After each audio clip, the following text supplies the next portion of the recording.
സ്വാഗതം. ഇന്ത്യയിലേക്ക് പ്രത്യേകിച്ച് കേരളത്തിലേക്ക് എത്തിയ അറബ് വംശജർ മലയാളി സ്ത്രീകളെ വിവാഹം ചെയ്ത് സുഖമായി ജീവിക്കുന്നു, മക്കളും പേരക്കിടാകളുമായി. കോഴിക്കോട് ജില്ലയിൽ നിന്നുള്ളവരാണ് കൂടുതലായി വിവാഹം ചെയ്തിട്ടുള്ളത്, ചെയ്യുന്നതും. എന്നാൽ ഞങ്ങൾ ഇവിടെ പരാമർശിക്കുന്ന ഒരു വിവാഹം അറബ് വംശയെ യുഎയിൽ നിന്നുള്ള ഒരു യുവതിയെ വിവാഹം ചെയ്ത മലയാളിയെ കുറിച്ചാണ്. അറബ് കേരള സംസ്കാരങ്ങൾ ഒന്നിച്ച വിവാഹം, അപൂർവമായ ഒരു വിവാഹമാണിത്.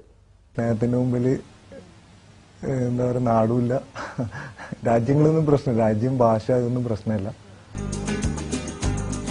പ്രണയത്തിന് മുന്നിൽ ഭാഷയും നാടും ഒന്നും പ്രശ്നമല്ല. രണ്ട് ഹൃദയങ്ങൾ പരസ്പരം മനസ്സിലാക്കണം, സ്നേഹിക്കണം.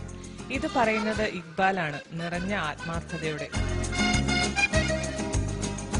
കാസർഗോഡ് സ്വദേശിയായ ഇക്ബാലിന്റെ ജീവിതത്തിലേക്ക് 4 വർഷം മുമ്പ് സഖിയായി എത്തിയത് UAE സ്വദേശിനിയായ ആലിയയാണ്. ഏറെ നാൾ നീണ്ട പ്രണയത്തിനൊടുവിലാണ് ഇവർ വിവാഹിതരായത്.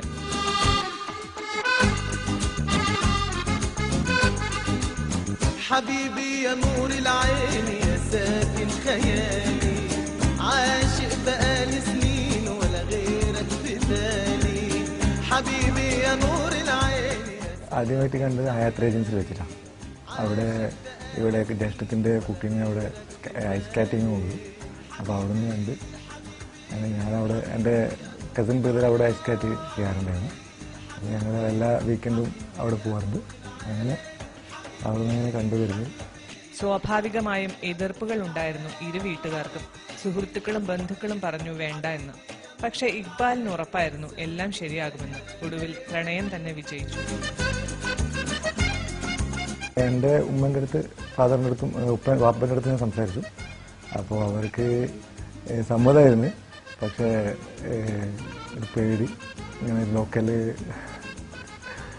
പിന്നെ ഇപ്പോൾ പറഞ്ഞു ഇൻഷാല്ലാ നോക്കാം എന്നുള്ള രീതിയിൽ. പിന്നെ രണ്ടാമത് ഇവരെ വീട്ടുകാരെ അറിയിച്ചു ഞാൻ.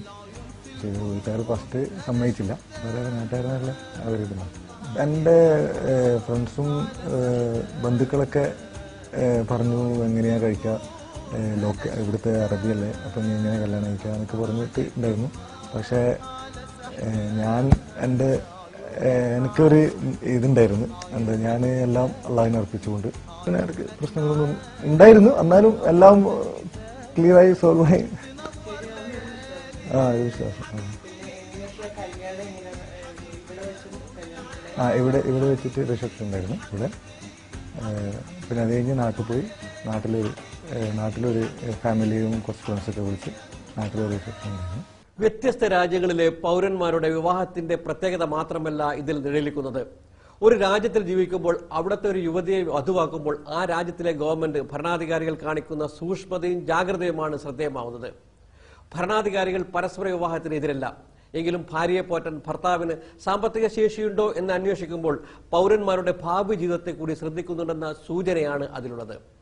ആർക്കും ആരെയും വിവാഹം ചെയ്യാം എന്ന സ്വാതന്ത്ര്യത്തിന്മേൽ കൈവച്ചുകൊണ്ട് നിരന്തരം വിവാഹം ചെയ്യുന്ന സാമൂഹികമായ അനീതിക്ക് പകരം മതപരമായ ചട്ടക്കൂടിൽ നിന്നുകൊണ്ട് വധുവരന്മാർക്ക് ഭാവിയിൽ സാമ്പത്തിക ഭദ്രത ഉണ്ടോ എന്ന അന്വേഷണം നമ്മുടെ ജീവിതത്തിലും പ്രായോഗികമാക്കേണ്ടതുണ്ട്. ചിലപ്പോഴൊക്കെ വിവാഹമോചനങ്ങൾക്ക് വ്യക്തവും വിശദവുമായ ഇത്തരം അന്വേഷണങ്ങളുടെ അഭാവം കാരണമാവുന്നു. വിവാഹ ജീവിതത്തിൽ ഉൾക്കൊള്ളേണ്ടുന്ന സൂക്ഷ്മത കൈമോശം വരുമ്പോഴാണ് ദാമ്പത്യ ജീവിതത്തിൽ കാറ്റും കോളും നിറയുന്നത്. വിവാഹത്തിന് മുമ്പ് പ്രകടമാക്കുന്ന ഇത്തരം ജീവിത നിരീക്ഷണം ഇന്നത്തെ ലോകത്ത് പ്രായോഗികമായ ഒരു അനിവാര്യതയാണ്.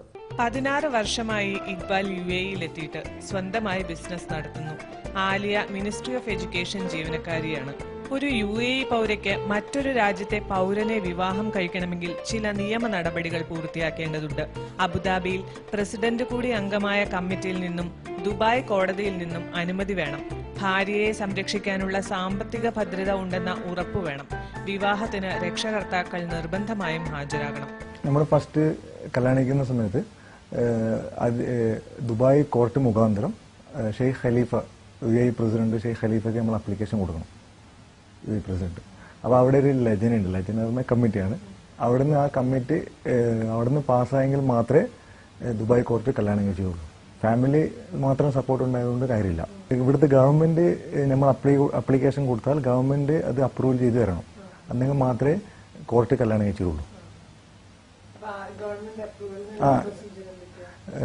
ദുബായ് കോർട്ട് മുഖാന്തരം ഏത് സ്റ്റേറ്റിനാണോ നമ്മൾ കല്യാണം കഴിക്കുന്നത്, ഇപ്പോൾ സ്റ്റേറ്റ് ഉണ്ട്, ഷാർജ, ദുബായ്, അബുദാബി. അപ്പോൾ ഏത് സ്റ്റേറ്റിനെ കഴിക്കാം, അപ്പോൾ അവിടെ ദുബായ് ആ സ്റ്റേറ്റിലുള്ള ദുബായ് കോർട്ട് മുഖാന്തരം ആരാണ് സ്ത്രീകൾ കുട്ടിന്റെ രക്ഷിതാവായിട്ടുള്ള ഗാർഡിയൻസ് ആരാളുള്ള അവരെയും കൂടി അവിടെ പോകണം കാവീനടുത്ത്. അവിടെ പോയ ശേഷം അവർ അവിടെ നിന്ന് നമ്മുടെ അടുത്ത് നിന്നെല്ലാം ചോദിച്ചറിഞ്ഞ ശേഷം സമ്മതമാണോ കാര്യങ്ങളൊക്കെ അറിഞ്ഞ ശേഷം നമുക്ക് അതിനുള്ള കപ്പാസിറ്റി ഉണ്ടോ എന്നൊക്കെ നോക്കും. അവർ കല്യാണം കഴിക്കാൻ പറ്റുമോ, സാമ്പത്തികമായിട്ടും അവർ ഓക്കെ ആണെങ്കിൽ മാത്രമേ ഇവർക്ക് ഇവിടുന്ന് തോന്നിയെങ്കിൽ മാത്രമേ ഇവർ നമ്മുടെ പേപ്പർ അക്സെപ്റ്റ് ചെയ്യുള്ളൂ. 1.5 മാസത്തിനുള്ളിൽ അതെല്ലാം ശരിയായി. ഒടുവിൽ ദുബായിൽ വെച്ച് വിവാഹം നടന്നു. നാട്ടിൽ വെച്ച് റിസപ്ഷനും. നാട്ടിൽ എല്ലാവർക്കും കൗതുകമായിരുന്നു. ഞാൻ കല്യാണം കഴിഞ്ഞിട്ട് 3 മാസം കഴിഞ്ഞ ശേഷം നാട്ടിൽ പോയിരുന്നു. അപ്പോൾ അവിടെ ഫംഗ്ഷൻ ഞാൻ പറഞ്ഞുള്ളൂ, ഒരു ഫംഗ്ഷൻ ഉണ്ടായിരുന്നു. അപ്പം നമ്മൾ 5 ദിവസം ഉണ്ടായിരുന്നു നാട്ടിൽ. 5 ദിവസം ഉണ്ടായിരുന്നു. ഈ 5 ദിവസവും വീട്ടിൽ എന്താ പറയുക സന്ദർശകരെ കൊണ്ട് തിരക്കായിരുന്നു. എല്ലാ ആൾക്കാർ കുറെ ദൂരമുള്ള നാട്ടിൽ നിൽക്കുന്ന ആൾക്കാർ ഞാൻ കാണാൻ വന്നിരുന്നു വീട്ടിലോട്ട്. ഇപ്പോൾ ഇരു വീട്ടുകാർക്കും സന്തോഷം. ആലിയയെ പരിചയപ്പെടുമ്പോൾ ഇക്ബാലിന് അറബി ശരിക്ക് അറിയില്ലായിരുന്നു. ഇപ്പോൾ നന്നായി സംസാരിക്കും. ബാപ്പയും സഹോദരങ്ങളും ഇംഗ്ലീഷിലും അറബിക്കിലുമായി ആലിയയോട് സംസാരിക്കും. പക്ഷേ ഉമ്മയുടെ കാര്യമാണ് പ്രശ്നം. ഭാഷ പ്രശ്നമാക്കുന്നുണ്ട്. പക്ഷെ ഭക്ഷണം മുളക് കുറച്ചിട്ടുള്ള ഭക്ഷണങ്ങൾ ഉമ്മ സ്പെഷ്യലായിട്ട് വൈഫിന് ഉണ്ടാക്കി കൊടുക്കും. ഉമ്മ ഹാപ്പിയാണ്. ഉമ്മ കല്യാണം കഴിച്ചതിലൊക്കെ സന്തോഷമാണ്. പക്ഷെ സംസാരിക്കാൻ മാത്രം പറ്റുന്നില്ല. അത് ഒരു വിഷമം മാത്രമേ ഉള്ളൂ. ബാക്കിയുള്ള കാര്യങ്ങളൊക്കെ ഓക്കെയാണ്. ഈ രണ്ടാളും സലാം ചെല്ലും. ഇവള് സലാം ചെല്ലും, ഉമ്മ സലാം ചെല്ലും, അസ്സലാമു അലൈക്കും വലൈഹിസ്സലാം. പിന്നെ രണ്ടാളും ചിരിക്കില്ല. പിന്നെ ഉമ്മ ഇപ്പൊ കൈപ്പാലക്കുന്നൊക്കെ ചോദിക്കും. It's nice. I didn't stay too much there and too long. Only 4 days, 5 days. It's okay. We went to Kochi and Trivandrum.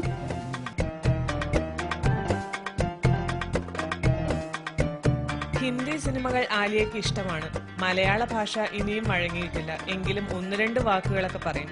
എന്ത് വിശേഷം?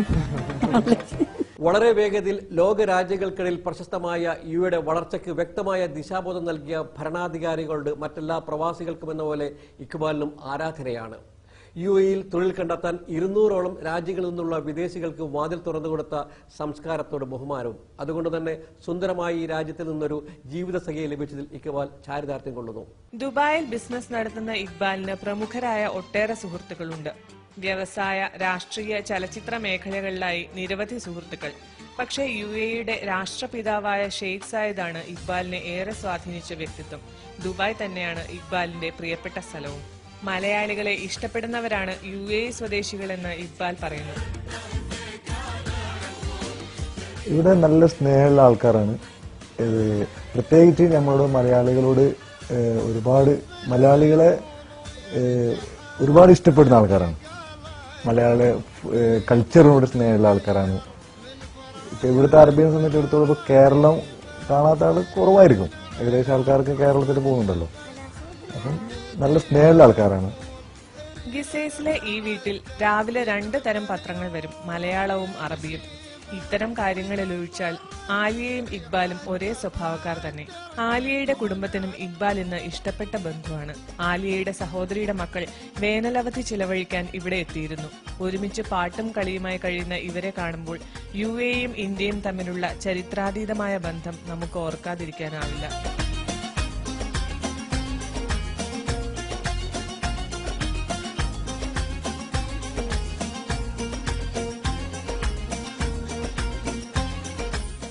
രണ്ടു രാജ്യങ്ങൾ തമ്മിലുള്ള ദൃഢബന്ധത്തിൽ സാമൂഹികവും സാംസ്കാരികവുമായ സഹകരണത്തിന്റെ ആത്മസ്പർശം പ്രകടമാണ്. വ്യക്തികൾ തമ്മിലുള്ള ബന്ധം പോലെ തന്നെ ഊഷ്മളവും സുതാര്യവുമാവുമ്പോഴാണ് രാജ്യങ്ങൾ തമ്മിലുള്ള ആശയവിനിമയ സമീപനങ്ങൾ ശക്തമാകുന്നത്. ഇന്ത്യയും യുഎഇയും തമ്മിൽ കേവലമായ നയതന്ത്ര ബന്ധം മാത്രമല്ല ഉള്ളത്. ഭൂമിശാസ്ത്രപരമായ അതിരുകൾക്കപ്പുറത്ത് സാംസ്കാരികമായ സമന്വയമാണ് രാജ്യങ്ങൾ തമ്മിലുള്ള ഐക്യദാർഢ്യത്തിന് പിന്നിലുള്ളത്. യുഎഇയും ഇന്ത്യയും തമ്മിൽ ചരിത്രാതീതമായ ബന്ധമുണ്ടെന്ന് പറയുമ്പോൾ സാമൂഹ്യ സാംസ്കാരിക വ്യക്തിബന്ധങ്ങളുടെ ചരിത്രമായി അത് മാറുകയാണ്.